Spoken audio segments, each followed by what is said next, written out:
আসসালামু আলাইকুম রহমতুল্লাহি ওয়া বারাকাতুহু। প্রিয় দর্শক, দেখতে পাচ্ছেন আপনারা যে আমরা যে কীভাবে কীরকম যে আলফামটা বানাইতে আছেন।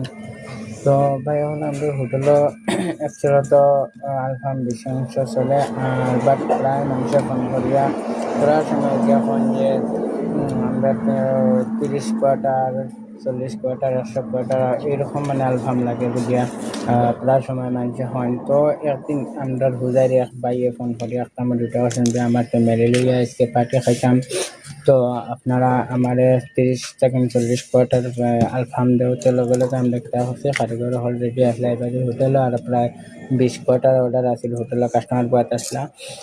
তখন আমরা 5-10 মানুষ লাগিয়া ইমার্জেন্সি এই 30 কোয়ার্টার আলফাম বানাইয়া রেডি করিয়া দেখতে পাটা কীরকম হাজানি হয়েছে, আর হাজাইয়া সুন্দর করিয়া রাখা হয়েছে। পরবর্তী বাই আইসি না গেল আমার আলফাম হয়েছে নি বলে জি বলে হয় কোয়ার্টার বলে 30 কোয়ার্টার বেলে বেশ আলহামদুলিল্লাহ হয়। কারণ এই আলফামগুলার দেখলা দেখে এই যেভাবে দেখতে পাটা হাজাইল এইরকম